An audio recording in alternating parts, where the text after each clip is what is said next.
All right, so with the noted suggestion, is there a motion to approve the March 6th minutes? Yeah, Okay. yeah, sorry. I seconded. Yeah. Okay, all in favor of approving the minutes? Aye. Opposed? And I'll abstain since I wasn't at the meeting.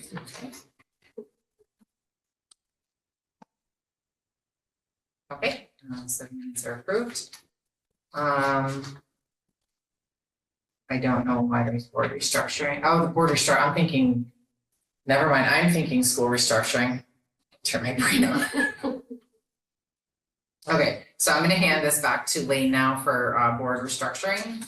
So since the other two boards have had an opportunity to meet since the vote, and have had made some decisions on their own personnel, TRSU can now do that. So we're gonna open up the first round for board chair. Let me describe process a little bit for any of these positions as they come up. If a position comes up and there is more than one person that is nominated for it, how voting works is you vote on the first person that was nominated. If they receive a majority, the voting stops. If they don't, you move on to the second person, and whoever gets the majority first is where the voting stops. So, Questions? So, well, and did that come from the state or is that a, I actually, it was a confusing one for me, so I actually asked legal like 5 years ago, and that's what they told me. Our legal counsel at the time. So we'll open it up for nominations for board chair. I nominate I Adrian. nominate teacher. Sorry. I beat you to it. That sounds like two. All right. So discussion. Are you willing to? Yes.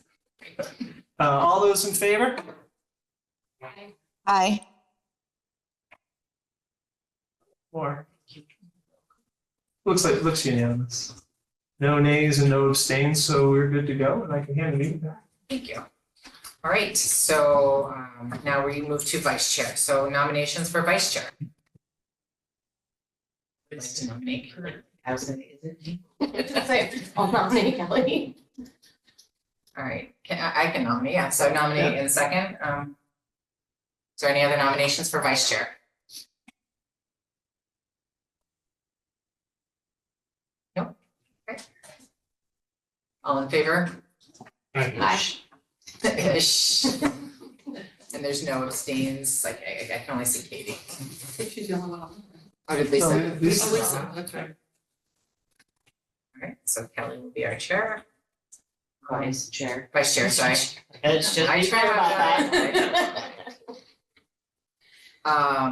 All right, so they're not listed out. I have warrant signer clerk. Do we have clerk for the TRSU? I just don't know if we need to have it. Usually you have a secretary, and they are a signer, and they are also the person, if like Amber weren't here, who would take the minutes. Okay, so we should do recording secretary.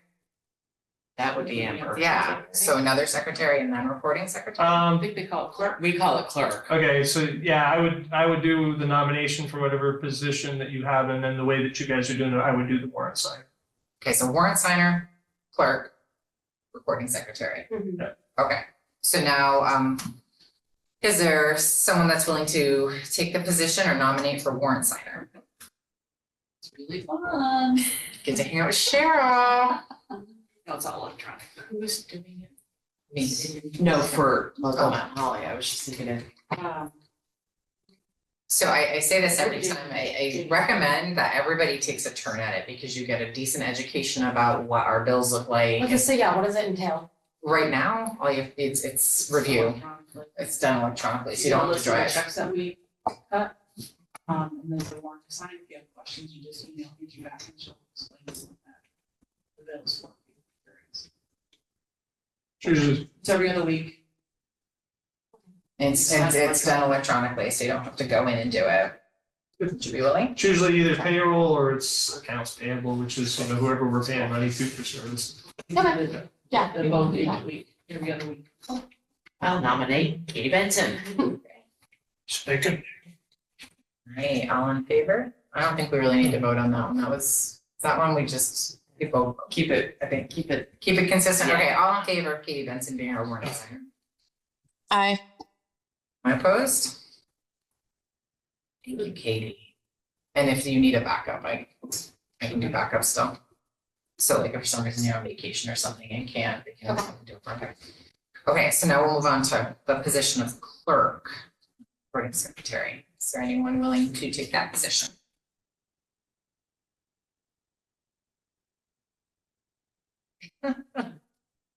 Who's not here?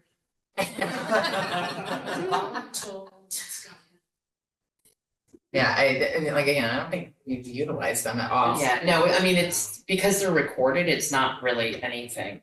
That's true. And there's no like, the clerk at GM is lowest for like signing certain things, like, Right, because when we do loan papers, the clerk has to sign. so again, is We don't that, do loan. so I don't know if it's a needed position then, do you think? And if you had to have somebody take notes of Zoom. Yeah, I mean, Perhaps, you sometimes just we have to feel like email somebody times to made it. Amber or something weird like that, that's the only time it's ever used, so. We've recorded them with a phone. I don't mind doing it if I can be the two positions, cause it's Yeah. a position that I don't have to do much on. Okay, now my Kelly. I can drink some, can look at it, that's all fine. No takesy backsy. All right, so all in favor of Kelly also being the clerk? Aye. Opposed? Great, thank you, Kelly. And that brings us to recording secretary. I will nominate Amber. I second that. All in favor of Amber being our recording secretary? Aye. Aye. Opposed? Thank you, Amber. Okay. Unless there's any further discussion about that, we can move into superintendent's report. Ooh, yeah, a lot of stuff. Try to not make it go too long. A lot of the discussion amongst the superintendents right now is kind of twofold. Part of it is on the governor's restructuring plan and what's happening in the legislature around that. And then the other part is the cuts to federal funding that have been coming down the pike. And we'll start off with the first one, the governor's plan. There is a bill from the House Bill 454, that would adjust the section on educational quality standards. And what it's looking to do is a couple of things. The first is to set minimum class sizes. So they're looking at kindergarten having an average minimum class size of 12, grades 1 to 4, a minimum class size of 15, grades 5 to 8, average minimum class size of 18, and then 9 to 12 would be 20. Now, there is a consequence in the bill for not achieving these class sizes. And I'll read it as it says, should a district fail to meet the educational quality standards or the mandated class sizes, the state would be allowed to change supervisory union boundaries, in other words, force you to merge, close schools, and or take administrative control of the district. And all that power would be vested in the hands of the education secretary. So that's that's of concern that folks are talking about. And maybe I can just chime in on that one, that the rural school cooperative is pushing to at least say that you have an average minimum, right? So if you have 14 in one class and 16 in another, and the minimum is 15, then you would be legal, you know? Whereas the way it's written, you would not be. So it's an interesting, and it goes along with some of the topics that we've talked about with this idea of consolidation of power and loss of local input, local control. The biggest thing that's been going on is at the federal level is you've got the U.S. Department of Education, that they can't shut it down by an executive order, but basically what they can do is remove as many people and as many programs and as much of the grants as possible. And kind of weed it down to as small as possible. One of the things that they have done recently is they have clawed back the American Recovery Act funds. The piece of that affects us is ESSER, right? That was a program under ARA. It was interesting because when they decided to do it, the Secretary of the Department of Ed, so this is at the federal level, sent a letter on March 28th saying, you know, we're changing the date when you have to have all this money spent and used up by, and that date's going to be March 28th. And so there was no warning about it. We kind of expected that something might happen. But at this point in time, and Cheryl might have more info on it than I do, but it looks like we're probably gonna lose about $30,000 in unspent funds. And then there are a few programs that are ongoing that we might not get reimbursed for because this is a reimbursement grant. Those are. You said 5,600?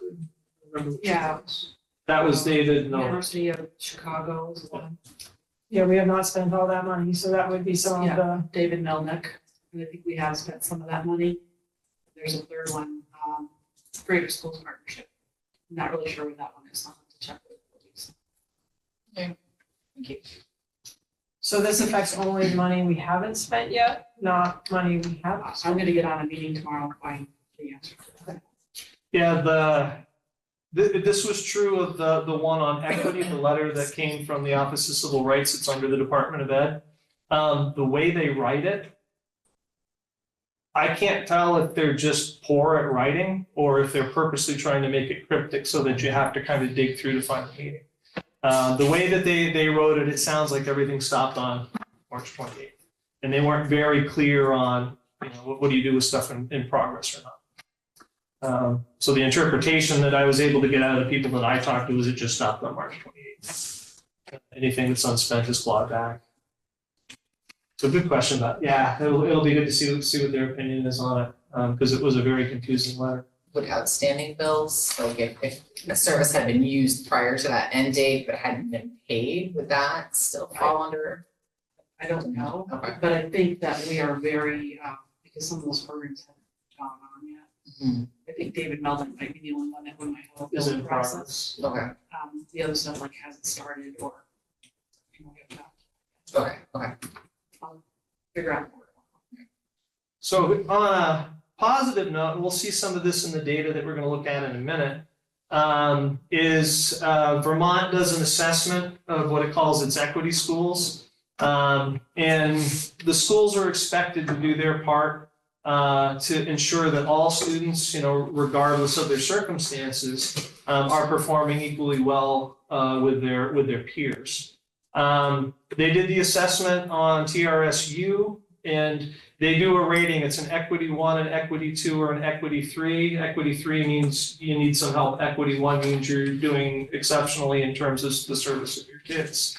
The district as a whole scored equity 1, especially for its services and the positive impact of our students on IEPs. And you're going to see that, yeah, we're spending a lot on special education, but we're also double or triple the results that the state is getting. Chester Andover Elementary scored equity 1 for historically marginalized students, and Mount Holly scored equity 1 for economically disadvantaged students. So there's a variety of categories, but those were the standouts. But the district as a whole is 1, so we're at the top tier. So they've been doing a really good job in the special education department. Throw the data up here really quick in just a moment. I think I spent a little time, or as much time as folks want on this, because it's kind of the first data discussion. I'm going to be able to break this down by school at some point in time.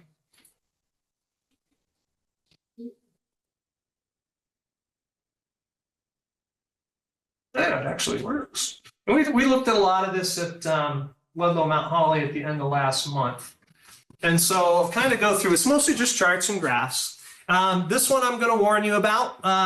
The scale in terms of the axis is actually magnifying this. It's not as steep a line as it actually looks. So this is the total percentage of students in Two Rivers, both districts, that are on an IEP. And so back here, this is 27%, and this is 29.5% here. So what's been happening over time, if I'm looking at the slope of that line, is I can say, oh, every year that goes by, another 0.5% of all the students in the district are going on an IEP. And so, the discussion then becomes is why is that? And I think some of the other charts will indicate what's going on a little bit for Is us. it years across the bottom? What's that? Years across the bottom? Yeah, Great, Yeah. right? This one is grades, the other one was years. Okay. So over time, you were seeing what happened. So this one is grades. It starts out at pre-K and goes up to 12, so these don't quite match it. But this is the percentage of students by population per grade. So like if you're looking here, this particular grade, about 21% of that particular grade is on an IEP. Okay? And usually what you would expect to see if everything is working perfectly is that they typically identify students with speech problems early on, like pre-K grade 1. And then usually most academic problems, but not all, will show up in like grades 2 and 3. And we kind of have the opposite here. You've got this drop where you would expect to see most of the identification occurring, and you've got higher percentages per grade as you go up through the grades. Now, usually you want to see that switched, right? And so we've got some digging to do to try to figure out a little bit of what this may mean. You're always going to pick up some kids a little bit later on in the later grades because some of them develop their own compensatory skills to be able to deal with their disabilities. They don't realize it's a disability, but they figured out a way to manage things. And as the complexity of what they're learning builds, at some point in time, they hit kind of a point of no return. Their compensatory skills are no longer capable of allowing them to manage material at that level of complexity, and then they are identified as having an academic disability. Can I ask? Yeah. Just in regards to, because we do have, that dip in the beginning, as they get older, it's increasing. Is there some sort of differentiation as they're getting older to actual learning disability versus behavioral IEPs? Because I mean, maybe they're older, they're getting what we're seeing is, behavioral. So that's the next one thing. So if we look at the highest percentages of disabilities, you've got your specific learning disabilities. Those are typically your academics. You have developmental delay. That's like when you have a young child who doesn't start walking until a year after most children start walking, or doesn't start talking at the time that most children do. There's other health impairment. That is usually your ADHD population. Emotional disturbance, autism, and then other physical disabilities, hearing loss, things like that.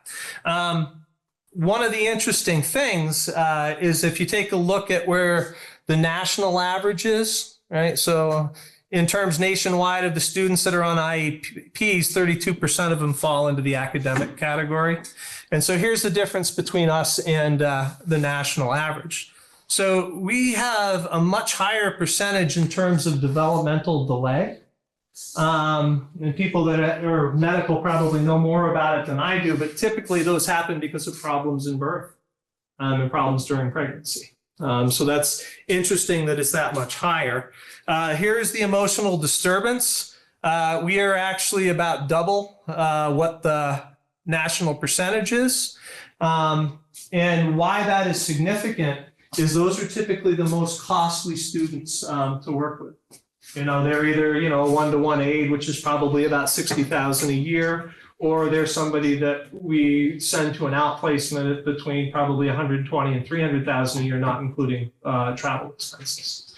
And so that population over time, especially in Vermont, has been growing a little bit.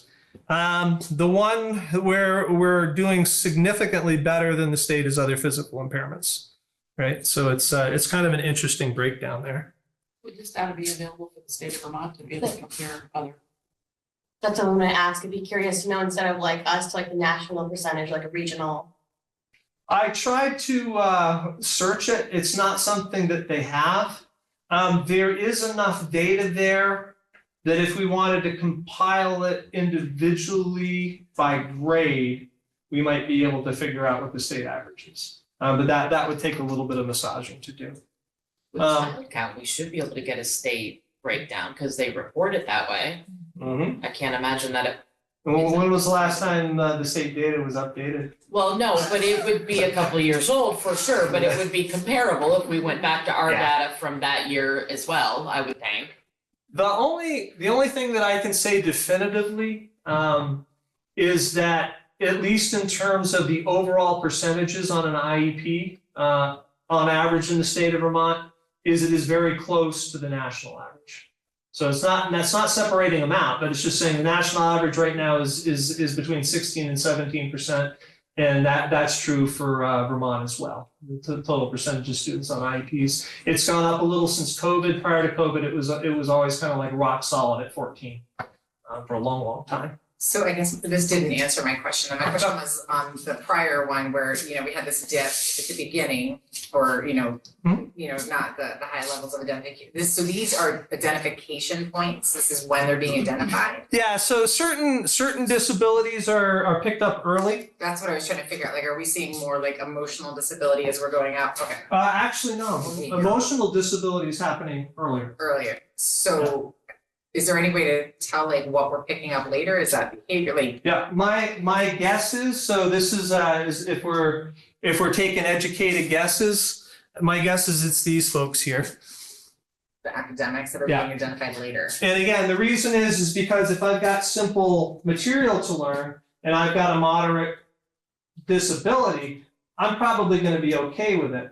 But when I hit 9th grade and things get really complex, I probably am not going to be able to handle that without some assistance. But again, the overall shape of that graph needs some understanding because it's counterintuitive to what you would expect to see.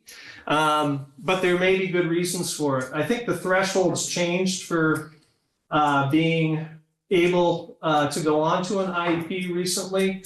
The other thing is that the state of Vermont especially has a very high awareness of students with disability. So they are identifying as many as possible that are out there, where that's not true in all states. Can you go back to the dip graph? Yeah. Sorry to call it that. Adrian asked if those are points of identification and you said yes. Yeah, Or is it total number in the grade? So by points of identification, I apologize if that was confusing. We know that like I said, most folks with speech problems are identified in the early grades, pre-K1. We know that most academic disabilities are found usually between 1 and grade 3. My guess is that these up here are also academic disabilities, but I'd have to double check it to be sure. But like, I'm trying to clarify your question, so if I'm beating a dead horse, tell me. So what this is actually showing is this is the percentage of that grade that is on an IEP. Total. Not they got on an an initial IEP at that IEP, grade. that's. Total, yeah. They may have been on an That's what I IEP. said. Gotcha. Thank you, Yeah. yeah. That's the total. Yeah. If it's not a lot of work, You it need would to it would speak be for you, interesting like- to then that breakout by the categories on the next. Yeah, no, I've got a whole list of things that I want to do for the summertime when I've got a little bit of time, and that's one of them. Okay. Just to see, because they are getting good results, and so this is interesting. Let's see what else we've got here. Oh yeah, this is kind of a good one. So what this is looking at is this is a weighted average of all the students in the district across both Green Mountain and Ludlow Mount Holly. And it is the total percentage of students that are hitting proficiency, in this case on the English VCAT. And it's 2022 would have been SBAC. what's that? 2022 would not. SBAC, yeah. Okay, the state test. Yeah. The difference between the two colors is we are in blue and the state is in orange. So you can see on the trend line that we're increasing over time. We're starting out below the state, but over time we're catching up with where the state is. And probably in another year or so, we will exceed the state in terms of the percentage of kids that are hitting proficiency in ELA. It's kind of interesting that this district does better in math than it does in ELA. I have never seen that before. It's a good thing, but it's just interesting. Questions on this one?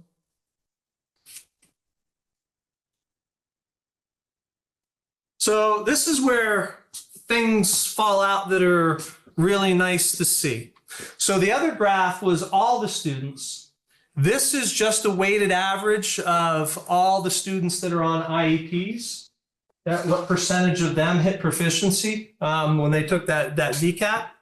And so you'll see that in each case, we exceeded the state. Those kids are increasing at a dramatic rate from year to year, which means we're closing the achievement gap.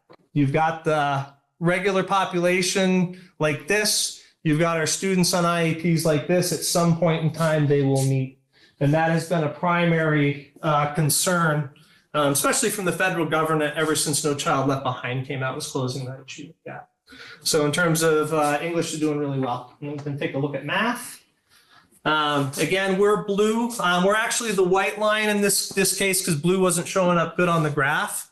And what you see is we're outperforming the state all across those years. And we're increasing a little bit every year, but we're almost exactly tied with the increase of the state. So they're not gaining on us, they're not losing ground. We're both increasing at the same amount, but their overall performance is a little bit less than ours. Take a look at the same thing with special education. You see that for special education students hitting proficiency at the state level, the line is pretty flat. In terms of what we are doing is we're increasing over time. We're always beating the state, in some cases by twice as much. And every year that goes by, based upon that equation up there, 2% more of the entire population of IEP students are hitting proficiency as each year goes by. It was even more dramatic for math. For math, it was 2.5 for the general population. And let's take a look at what it was for SPED for ELA. That one was 8%. So every year that goes by, 8% more of our IEP students are hitting proficiency on the ELA testing. The one area which is kind of interesting is the science. That's been a really inconsistent test over time because they've changed it so many times. I can't remember. And its final administration is in grade 11. But this is our general population. And so you see the state is here. You see we were underperforming the state looking back 2 years or so.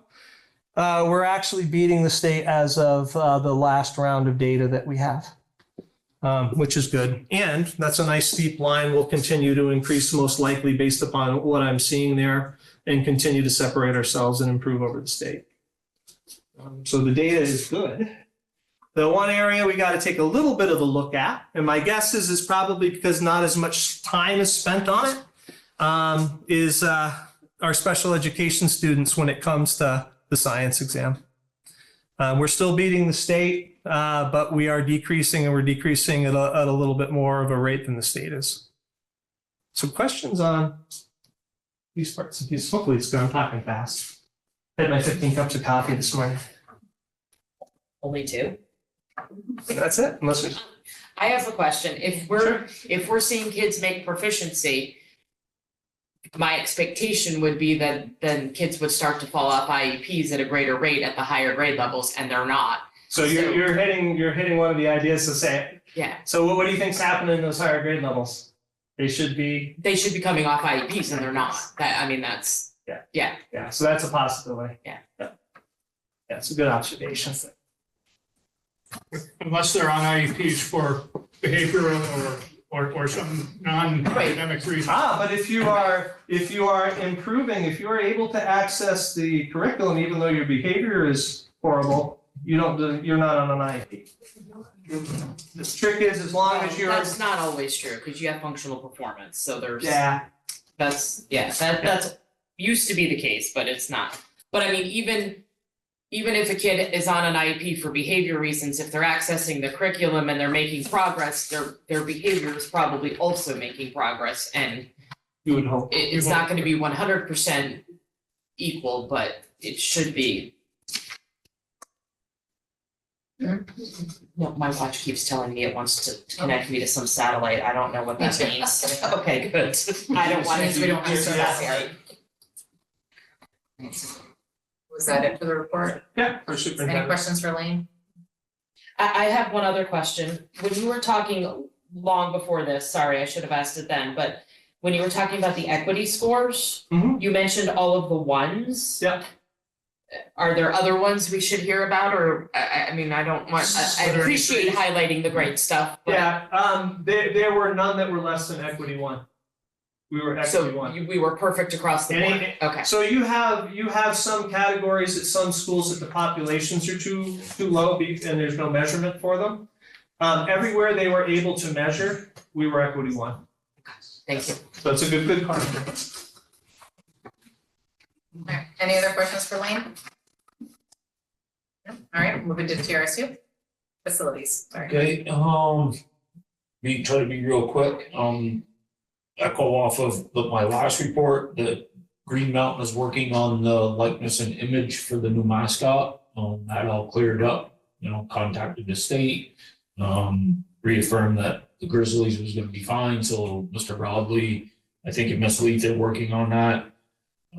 They're gonna put together some kind of vote for students and community members and however John's gonna work that. Good news from FEMA, Cheryl and I have been, Cheryl mostly, but we've been talking with our state representatives from FEMA, and apparently there's some movement forward with that. So it sounds like there's good news from FEMA, and that should move forward, but we've heard this before, and it seems like we're on the 2 steps forward right now. And I've been a pessimist when it comes to this, because we always seem to take another step backwards, but this is actually, they're telling us this is good news, and that they're talking about that project at the federal level, so that's better news. Last time I reported they did the PFAS testing, latest round of PFAS testing at Mount Holly. We haven't got the results back from that. We did meet with the fire marshal at Cavendish. The only thing they need for the pre-K from him is a hardwire CO2 detectors, which is very inexpensive. HV Energy is gonna come and take care of that, and that was the only thing on the fire marshal part. And as far as the state goes, looks like everything's good to go, so that should move forward.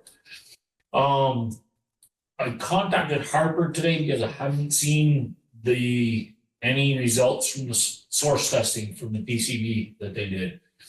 He would tell me that the initial results, which will be coming in hard copy, were not great. There was widespread PCBs throughout the building in the floor mastics, which is the glue, and the baseboards, almost everywhere in the building. The only good thing I asked him was, if that's the case, it can't be off-gassing that much, because our indoor air quality numbers have been going down. And the kids are walking across these floors all the time. So there is PCBs in the glue, but it's not off-gassing enough to affect our indoor air quality. So when the state decides what they're gonna do for remediation, or the lawsuit, it's there. It's there, but it's not causing us indoor air quality issues. Just so I don't forget, I'll touch on a couple of things. So the state, during this budget cycle, was putting a very small amount towards PCB remediation, and then they just cut it in half. I think it's at 9 million now. Why this is important, and appreciate Todd actually getting together, getting the work done on this, is that it'll probably help out with the lawsuit. Because even if those PCBs aren't off-gassing, the fact that they're on site means that they would constantly have to be tested. And so it's gonna put more fuel in our tank to be able to go after Monsanto to say replace our building. So it's a really good work, so I appreciate that. And since this meeting, we've, the GM board passed our capital improvement funding for the fire door project. We had contractors on site today, and Cheryl's working on some stuff. I'll touch base with her. That seems like that project's moving forward. I have one other thing. Yes or no, I'm okay with it either way, but to try to move board meetings, every one of us here goes to at least 2 board meetings a month, not 3. I'm more than happy to continue, but everybody here hears the report I just gave twice. So you hear the same thing at the Green Mountain board meeting, and you hear the only thing a select few aren't hearing is the LMH people aren't hearing what's going on on the GM side, and the GM people aren't hearing what's going on the LMH side. I didn't know if you wanted, you want to continue with this or to move meetings along faster. I could give a small report in writing and you could just have it in a packet. I'd be more willing to keep doing reports, but to try to move things faster. And I try to keep my reports as quick as possible. Maybe only come to the TRSU board if there's something that you need the board to do, you know, an action you want us to take, right? And otherwise just report to the two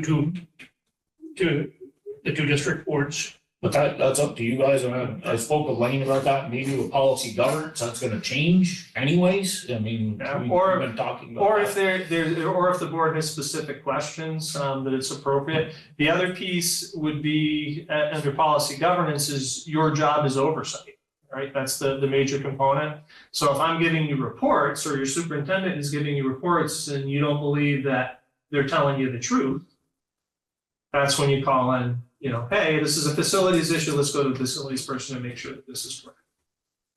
So that's part of the oversight role. But I do want to be clear, I'd keep doing it if that's what you wanted, but I know we all spend a lot of time at board meetings, so.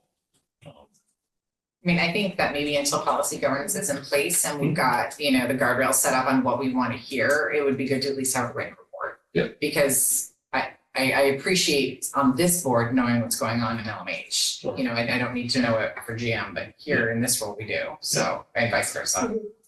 And I'm probably, we talk, I'm probably capable of hitting most of what Todd says, not as well, but. Yeah, and we do that for, you know, principals, GM, we just ask for written reports, and then if there are questions on the written report, we can Sure.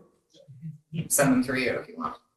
And can I also ask about the Ludlow roof? You know, a couple of years ago, we seemed to think it was an emergency.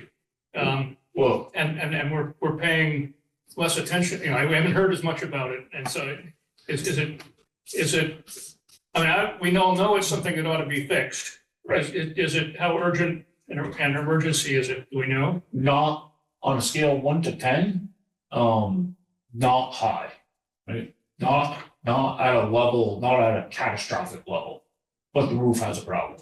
I mean, we know it has a problem, but it's not catastrophic at this point, and we're not really talking about big projects until the LMH budget passes, right? And we have some means of funding for capital improvement projects, or, you know, somebody along the line decides to move in a different direction of trying to find some funding. So I think we have some ideas of some things that need to be done, but, you know, they all are fairly pricey. Thank you. So are we in agreement with that? We'll just get a written report until we have policy governance Or if and there's- define it. And if you want them to say, hey, yeah, I know we want time to this time. That works. Yep. Okay. Any questions for Todd?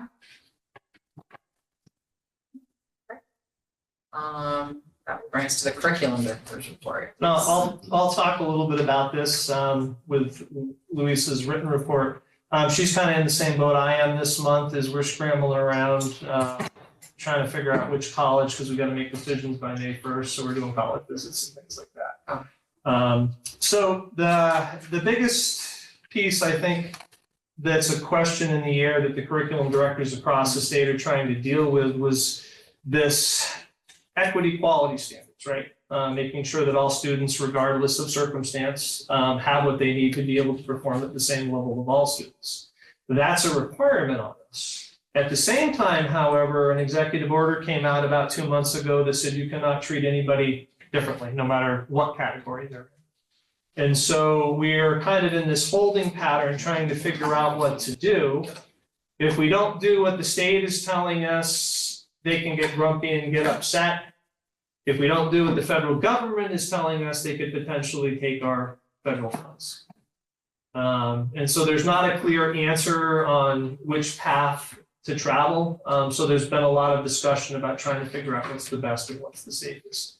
There was a lot of discussion at the state level that was kind of along the lines of, well, you know, let's kind of proceed on what the state plan is, because, you know, if they wanted to go after you, it would take them a long time to get it done. And for some reason, that just doesn't seem to sit too well with me, that idea. So they are continuing to talk within the curriculum committee. and the folks that are there about, rolling out those quality standards. But we're in a holding pattern in terms of deciding how deep to go into them. I read in the paper that they're gonna ask each school to certify, Awesome. that they're conforming with the federal law and not applying DEI, Yeah. right? Even aside from what we're actually doing. Yeah, and so it's kind of putting us in the middle, which is not a comfortable place to be. What, can I just, Yeah. but special ed rules are federal regulations, so those are federal rules that tell us we have to provide services. Mhm. And what you just said sounds to me like federal rule is telling us we can't provide services.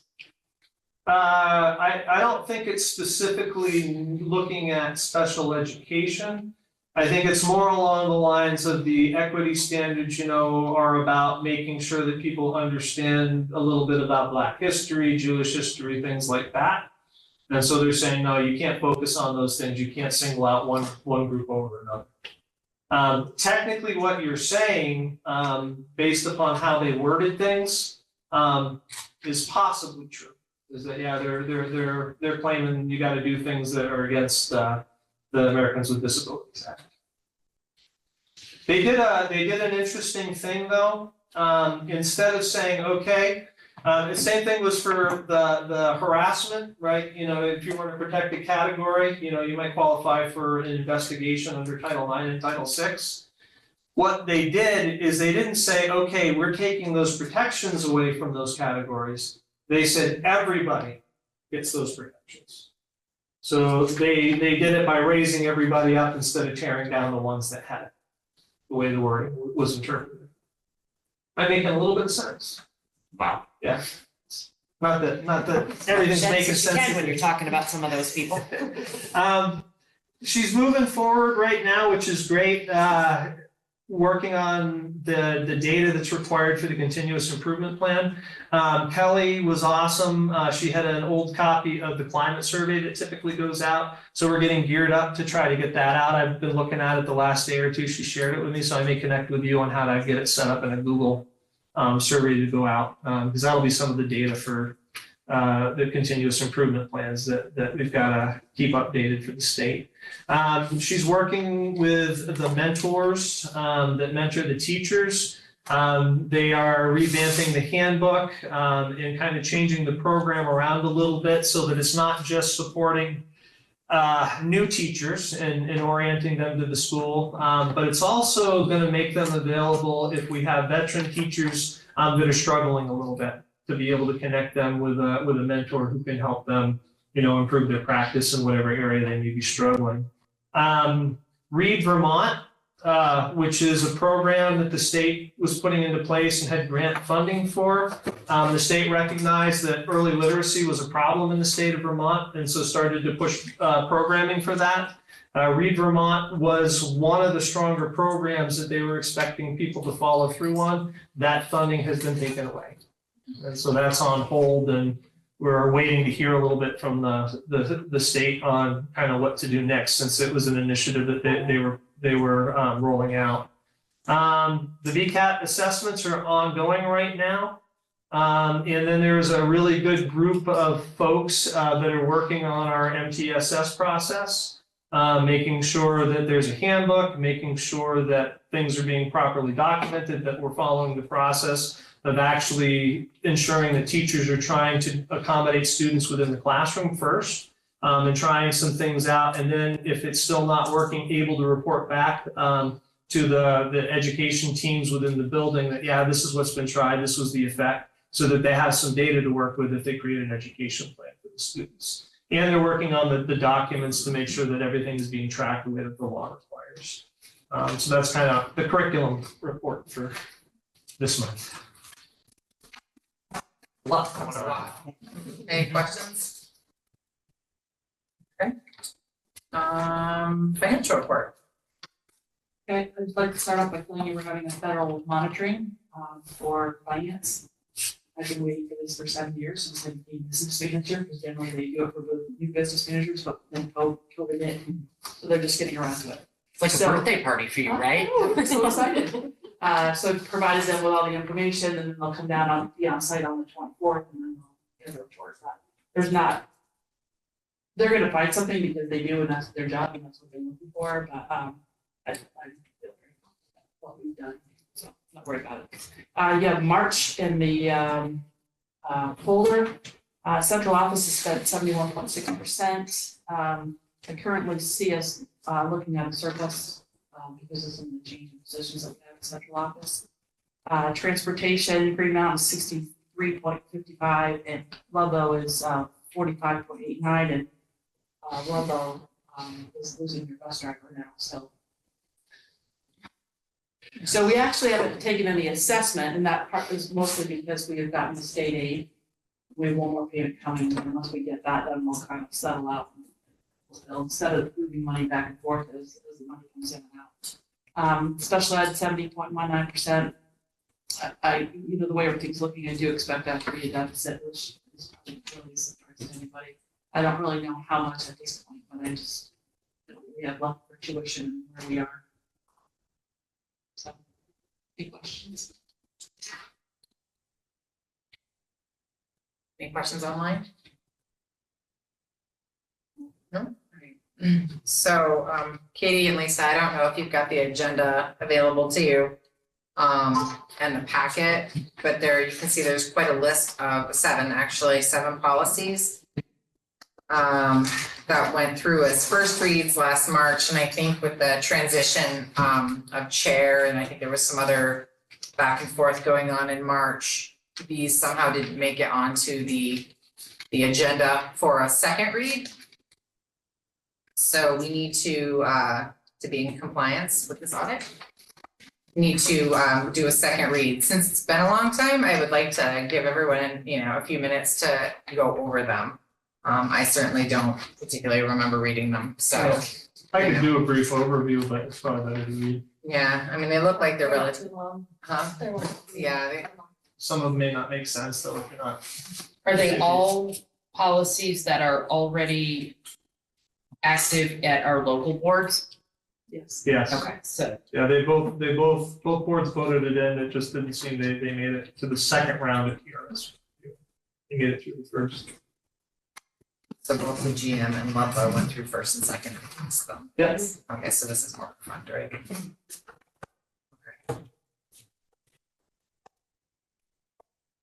Check if you remember the travel reimbursement and security cameras and conflict. You could do a fair on these. Just read the capitalization on them.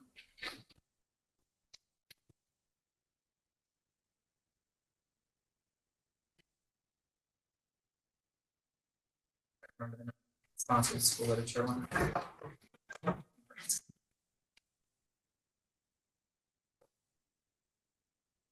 anyone online have any? Yeah, can I ask a question about the second one, now in G7? The tiered system of supports. The policy is very short and easy for us to adopt. The hard part, of course, is on that one is the implementation. Some policies, what literature can be distributed. Once the rules are there, it's pretty clear how to enforce them. With this one, first step, I guess, was for the superintendent and the principals to write guidelines or procedures.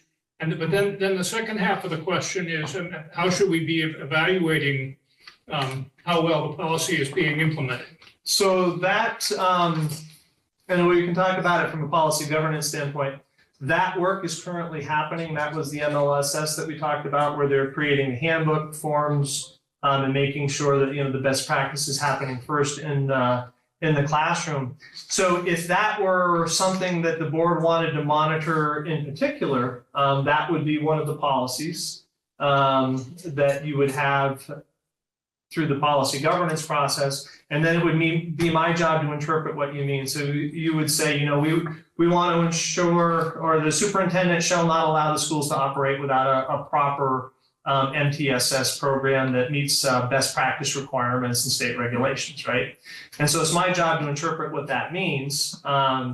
And so what I could do is say something along the lines, is this policy will be in compliance when we have a full functioning process and procedure. And we'll know that we're improving based upon this data. And the data would probably be, here are the students before they entered the program, this is their performance when they exited. Because that's another piece of an MTSS cycle is, students don't go in there forever. Hopefully we get them in there, they get the services that they need provided, and then they actually hit a threshold and then they come off and don't need the services. Yeah, I mean, to me, at least, for Ludlow Mount Holly, the special ed has been increasing quickly and dramatically, and it's been a big part of our budget problems.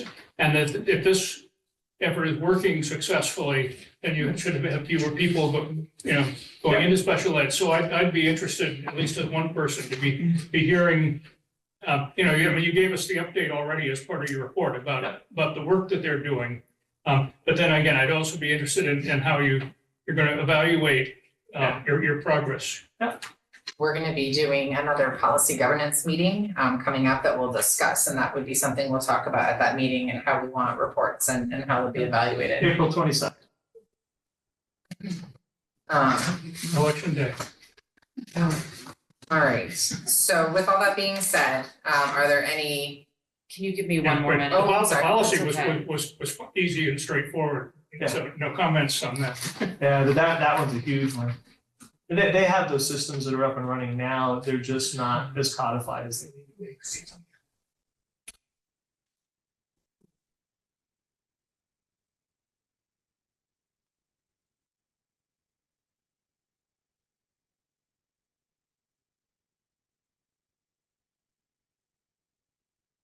You want one motion to approve the bunch of them?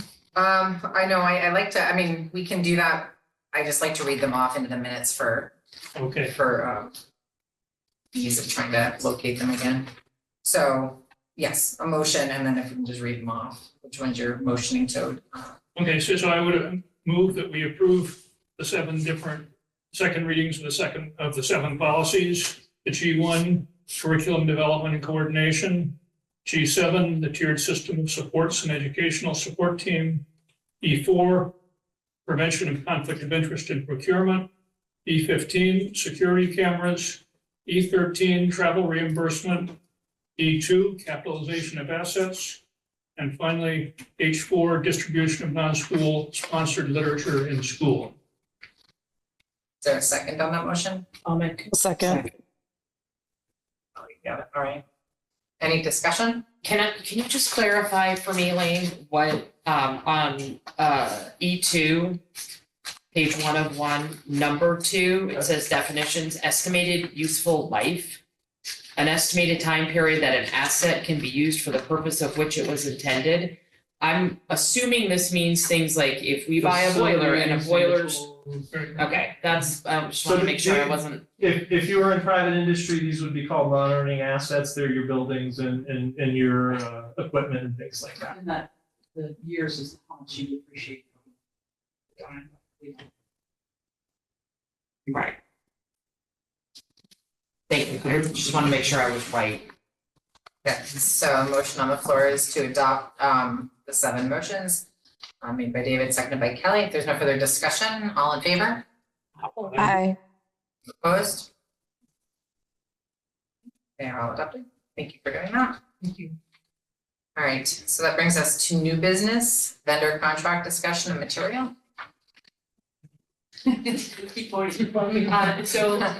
last fall, we started with a company called SPC, it's Specialized Purchasing Consultant, and they came and looked at our fleet of copiers and printers that we have. And then we put together a inventory list of what we had and what was still good, and then what we would need to replace at some point. And this company put this all together and then went out to bid for us to do this. And they came back with five vendors. And so it's comprehensive for the whole district. So instead of getting 5 to 7 bills monthly for all these copiers, you will get One bill. Annually, Was that 1 year, 1 bill annually. one bill annually, and then for the copies, then we will get, I think he said twice a year in reconciliation. The guaranteed savings. There's, depending on some of your costs are consumables, like the number of copies that you make. There's additional costs beyond the cost of the machine itself. Like for toner and the supplies of the Oh, okay, machine. so they're supplying a certain amount if we go, okay, got it, all right. Yeah. Got it, thank you. And this will include all the ink and toner and stuff that goes with it. So we chose Sidquest. They were one of the cheaper ones. They had a lot to offer. They're in this region as well as they service other schools around. I don't remember how many, he probably had a list of like 15 to 20 different school districts around that they've done for, and they guaranteed to save us money. So, right now, by their estimates and the information that we gave them, we pay $68,546 a year for our copiers, our supplies that go with them. And through the Simquest, they are projecting that we will pay $55,427. So savings about $15,000. And it's a 5-year commitment, and they will actually, we're gonna enter into a lease, and we're essentially gonna make loan payments, for lack of a better word, to SBC, for this lease. I think the savings might be a little bit greater than that, because we all budget for toner and for printers, for ink and stuff like that. Now we won't be having to do that, so that was hard to capture that savings as well. And then after 5 years, so the other thing that they're doing is buying out the leases that we're currently in. They literally store these copiers until the lease is to a point where they can buy it out. So in 5 years, when we do this again, barring inflation, we should be able to save a little bit more money, because that won't be part of this equation. Do I add anything? The only thing I would add is, in addition to the simplified, instead of, 10 or 14 different leases to manage and keep track of financially, it also consolidates and centralizes the operational piece of it too. They have some software that will let us see all of the machines more clearly. I mean, right now, there's Toshiba machines in Chester, there's Canon machines elsewhere. This is gonna help us operationally in that regard.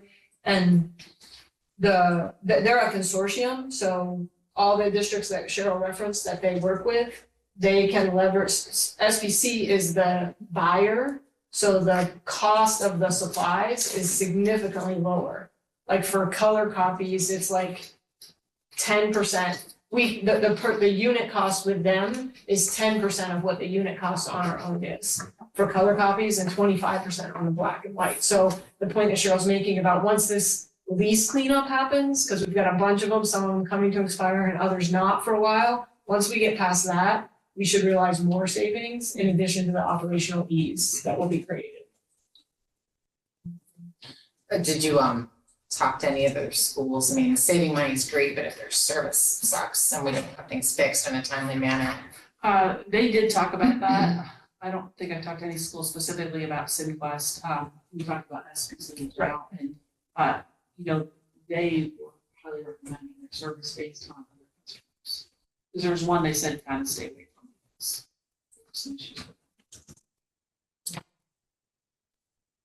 The other difference, and this is more your daily, Cheryl, than mine, but our current leases are fair market value leases, and when they're done, the machines go back and we start over. We have nothing to show for it. They're proposing a municipal lease, and the equivalent would be ours at the end if it's still usable. So there's higher value in that regard as well. What if it's not still usable today? Well, then we would be Replace talking to it. them probably about going in for another round. And we, the lease payments, if it's still usable, the lease payments would be done and we just have the supplies and services. Mhm. But if some need to be replaced, and we likely would, based on usage, then we'd have a lease payment for those. But they would even repair, like the printers, sometimes on printers, the street going down mine, they would come and repair it as opposed to no one knows how to repair it, and they're gonna rid it and get a new one. How long do the copiers last now? Probably not much longer than 5 years, I wouldn't think, yeah, so. Yeah. So if the board is willing, we have a specific two-part motion that has to have been read verbatim, is what he had said to me. Would you like me to read it with my Amber, one good I eye? will email it to you. If I'm not mistaken, I think the reason for the formality is because it's a municipal lease that would be involved here. I can. So I'll read the motion. I hereby move that the board approve the proposed tax exempt lease with MST Government Leasing LLC for the purposes of refinancing and funding photocopy equipment leases, including consultant fees and related costs of issuances of such leases in an amount not to exceed $163,571.27. And an interest rate of 5.19 per year through August 1st, 2029.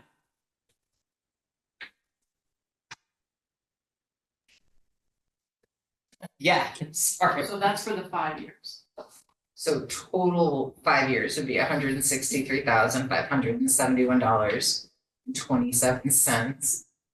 And we're paying 5.19 interest. Is that standard? I'm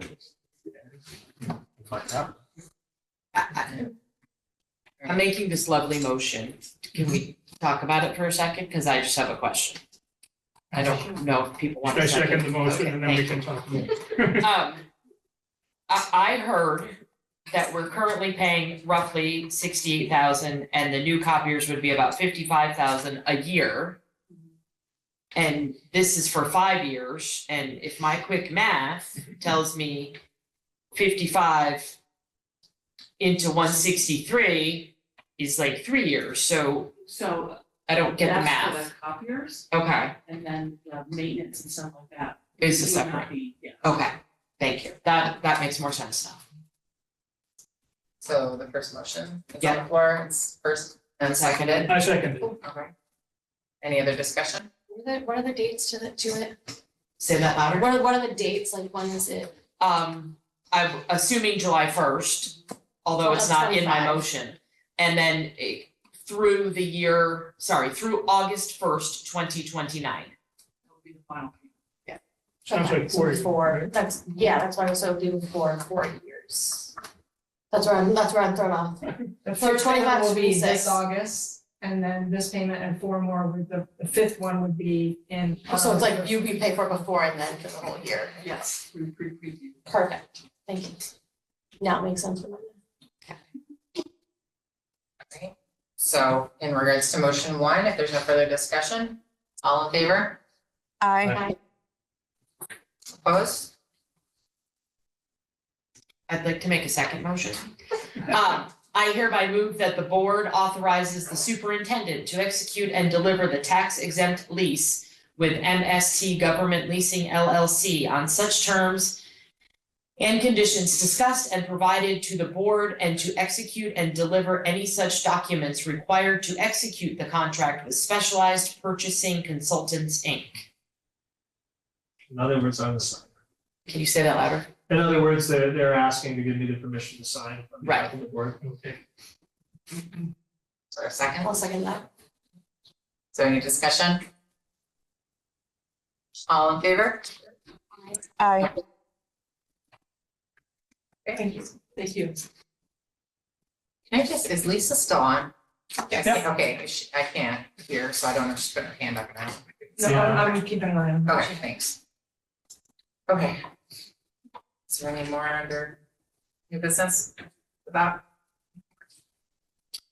All right, so now we're to the section with the board comment for a brief update on the rural alliance. Okay, so the Ludlow and Holly Board had a meeting on Monday with our state rep, Kevin Winter. He does Ludlow, Mount Holly, and Shrewsbury to discuss the whole government finance and it was well attended. There were probably 20-something people in person and plus a bunch more on Zoom. And this was the handout that we gave for that meeting to discuss the governor's proposal, the Democrats' response, which I characterize as being pretty much almost everything the governor wanted to do, but a little bit less of each one.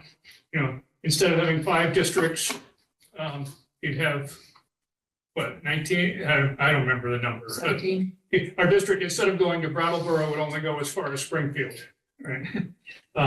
And the class size, instead of being 25 for the older grades and 15 for the younger, would be 18 and 15, and would also move more slowly.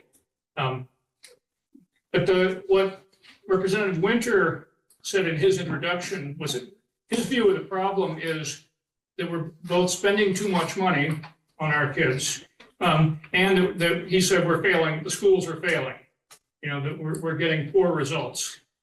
And Can I ask, Yeah. was that Representative Winter's opinion or what he thought was being presented at the, no, that was his that opinion. was his opinion?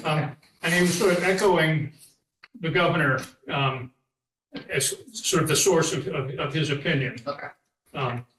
And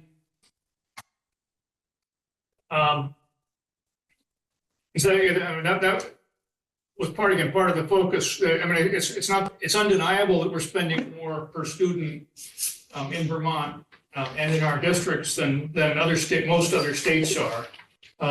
One study said that we're 4th in the nation in per pupil spending, but that one said we're also 4th in the nation in student achievement.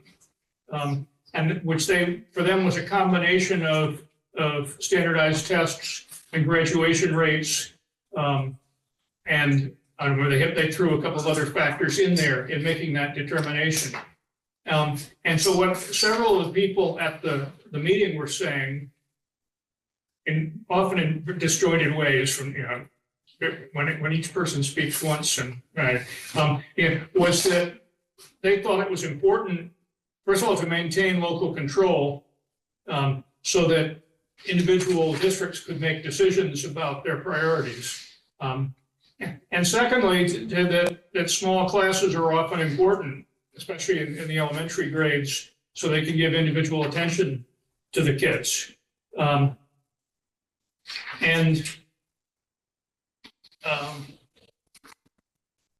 I think, again, Mr. Winter, he didn't seem to hear that part very clearly. He kept saying that the schools are important, but he was also saying that spending needs to be reduced. And I think as Lane and I have been talking back and forth, it was pretty clear that simply making districts bigger doesn't really save you any money unless you eliminate teachers at the same time, right? And the class sizes standards would make the Ludlow Mount Holly district probably eliminate 6 teachers under the governor's proposal and maybe 4 under the Democrats' counter proposal. And that's out of 12 grades 1 to 6 teachers, right? They're also the pre-K and K. So it'd be about half of the teachers that in grades 1 to 6 would have to be eliminated. And the decision would be made mostly in Springfield or Brattleboro, rather than in Ludlow, Mount Holly, or Chester. So the Rural School Alliance is focusing on 2 issues. And one is on what has to be done in order to close schools. Under the Ludlow Mount Holly merger, Act 46 merger, you can't close a school unless the town that the school is in votes to close it. And an earlier draft of the House bill would specifically void that and say the district can do it regardless of what any agreements as part of Act 46 were. But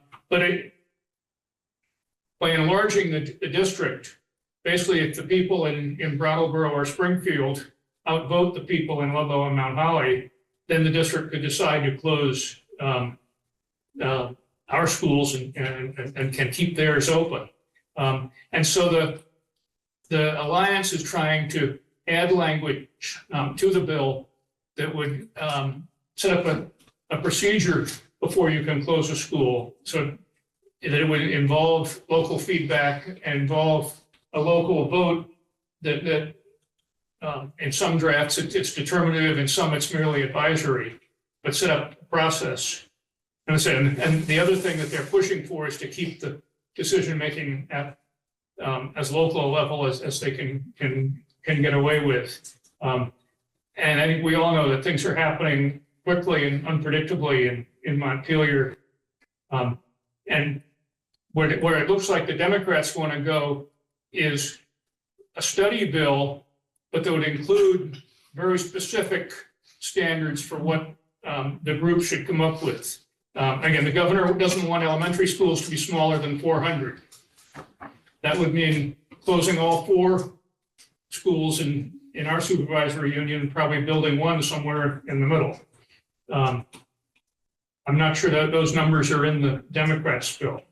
But anyway, so the alliance is testifying, but before the Ways and Means Committee yesterday, and they're pushing to try to get more, I said, more focus on how rural schools are different from the more urban schools.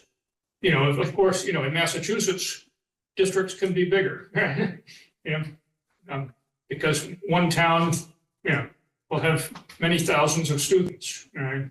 And here, you know, part of the reason why you don't save money, even if you close much money, if you close schools, is because then you have transportation issues, which are both time and money. And again, several of the parents at our meetings discussed the pain of having to drive from Mount, you know, it's a long drive from Mount Holly to Chester, right? Or from Mount Holly to Rutland. If you have to go either direction in order to get to a school, either the student spends a long time on school buses, which don't go as quickly as parents driving them because they have to stop along the way. And so they, as well as people talked about the importance to a community, that people often won't move to a town if there's no school there.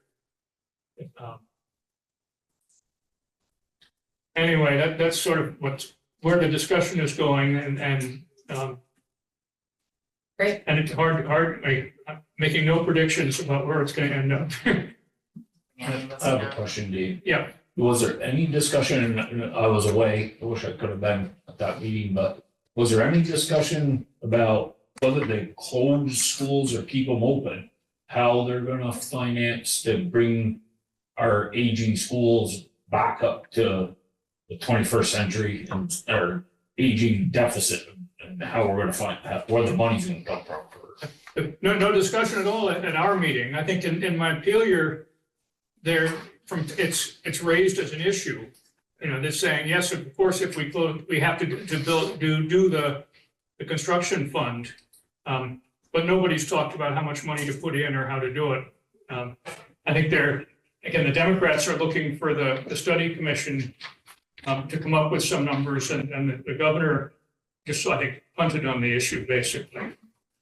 You can tell me if I'm exaggerating or. No, I haven't seen it addressed anywhere. I think people have brought it up, like David said, as a concern, but there's been no response to it. I do know that they are floating a discussion about construction aid, but they've been doing that for time out of mind. Right. The only piece that I think I would add to it, very briefly, is that Kevin was enjoyable to talk to. I like the guy an awful lot.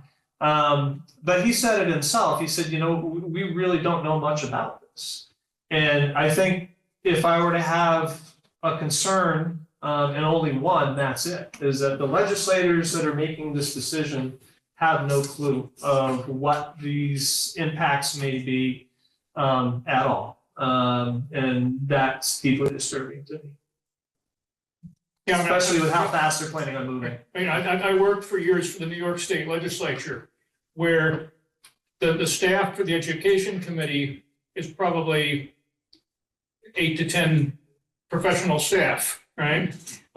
Whereas here, I think they have one who's sort of a clerk and sort of a professional, so that the members have to rely on the State Board of Ed and the Agency of Education for all their information.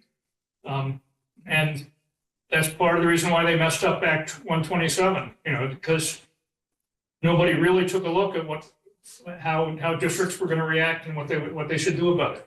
And so I agree, it's a huge problem that they don't have much information, and most of them aren't making any effort to really get information.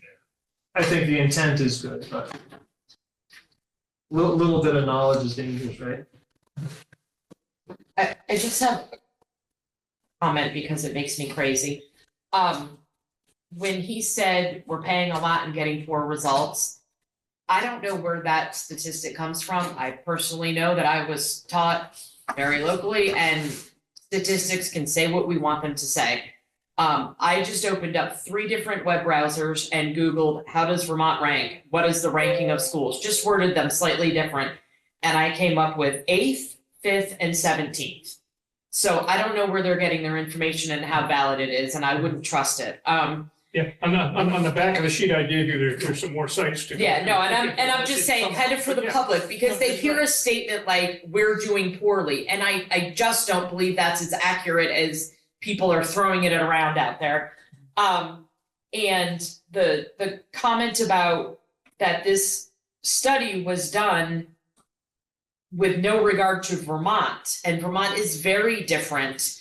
And, I heard you say, if we go to these numbers that are being proposed by the governor, we're taking kids from Mount Holly to Brattleboro. I mean, that would be crazy, and certainly is not going to be efficient, effective. I mean, that's just insane. So when people are hearing that, I'm hoping that there's Facebook, the Alliance is on Facebook if people want to join that.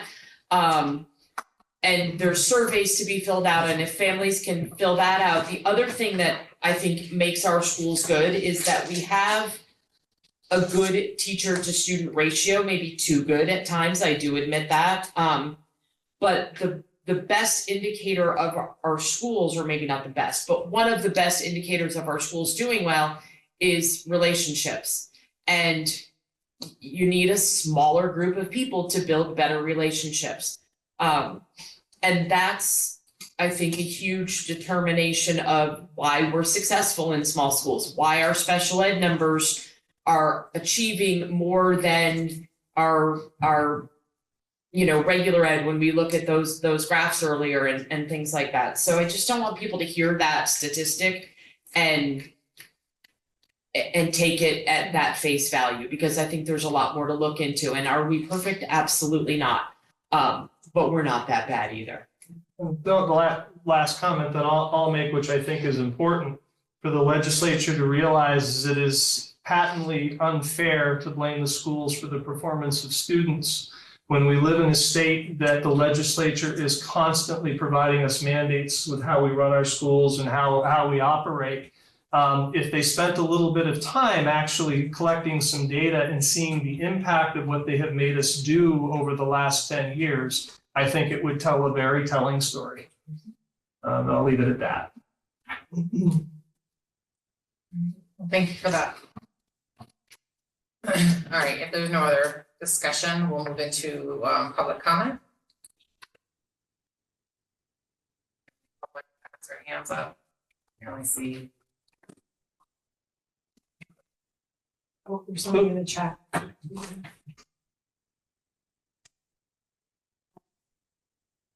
Do you want me to read what's in the chat, or Donovan, would you like to come off mute and say it yourself?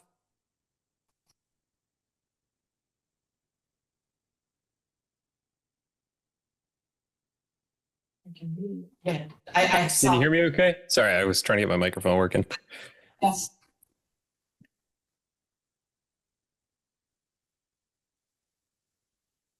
So anyway, I was just looking at the earlier slides where it was showing TRSU to the national average and showing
fairly easy to get on and pretty quick to come off usually, not always, depending on the circumstances of the delay. Whereas when you move into elementary school, kids are often getting diagnosed with more like your specific learning disabilities and your emotional stuff. And then what often happens is kids are getting accommodations and modifications and special services from their IEP. And then what we often see is kids are making some progress, and then different things happen and they don't come off of IEPs. And I think that's what the chart was showing when Lane was showing it earlier. So those different categories sort of, I think, come about differently. Specific learning disability often is at that 3rd, 4th grade level when kids change from really concrete learning to more abstract learning. We start to notice differences, and those coping skills that Lane was talking about sort of fall away, and kids don't know how to do that any longer. Or they can't make up that coping skill with the abstract content. And then, of course, as kids move further and further and it becomes more and more abstract, when you move from sort of traditional math to algebra, you might start to see some other learning disabilities. I don't think Lane showed all of the categories. Just the major ones. Just the major ones, just for brevity. But does that answer your question? I could go on for days. Well, and we can also, Donovan, if you want more, you can also email Lane or, I mean, if I email Lane or Kelly directly. Yeah, I can reach out for a little bit more information through email. I would only add that as board members, we share your same concern, and that we've been nudging Lane to say, all right, are we doing everything we should be doing?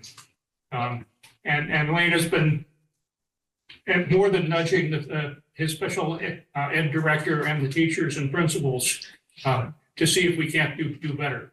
Yeah, and that's a part of the MTSS team's work. One of the goals that they have was the idea that we had spoken about earlier on, that currently in special education, and this is true primarily across the nation, is that the folks that are working with the students are doing a really good job at helping them get through the things that they need to learn, but they are not doing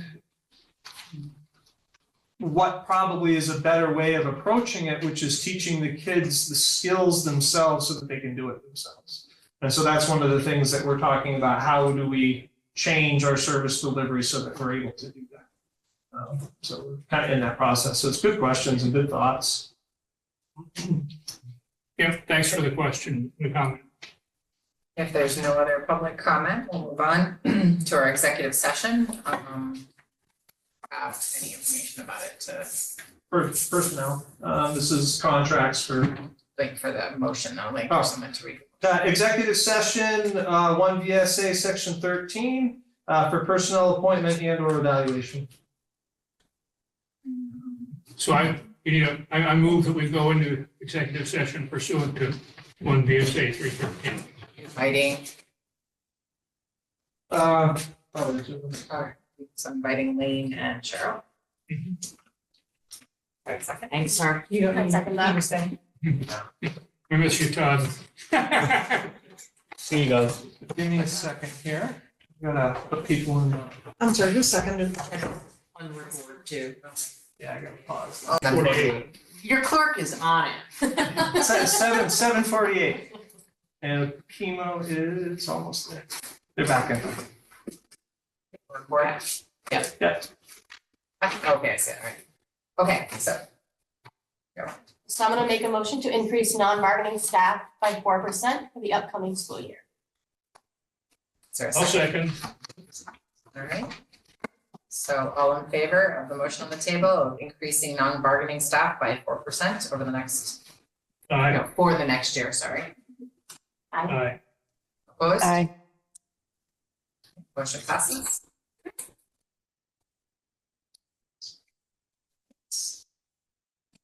That brings us to next meeting dates. So instead of just reading it, I just want to make sure we're clear on this because of a little bit of the snafu here. So we have a policy governance meeting on April 2nd, I believe. Yeah. So it's warned at GM. It got messed up. Yeah, no, that's why I want to clarify this now. It's on there as warned as GM, which was the issue last time. I'm happy to have it changed.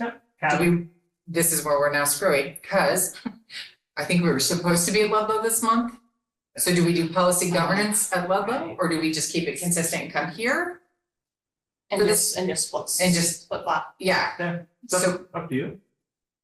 do you just want to come here to keep it clean, since we were here this month for the TRSU meeting, just come back here for the policy governance meeting on April 22nd?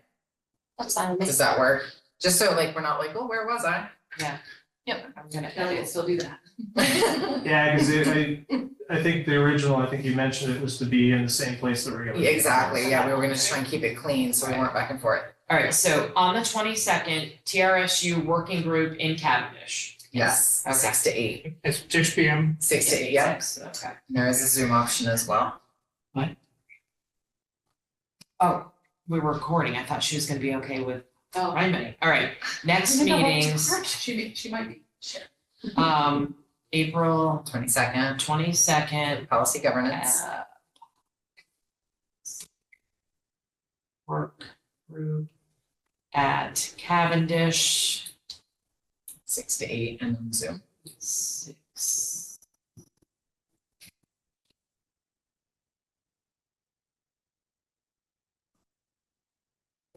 Clarification point, since we were supposed to be at Ludlow tonight, does that mean we're supposed to be in Cavendish next month? Because it's listed as Ludlow for next month. What I would suggest, because what I was gonna do is go back with Sydney and look at earlier dates and just continue the sequence as it should.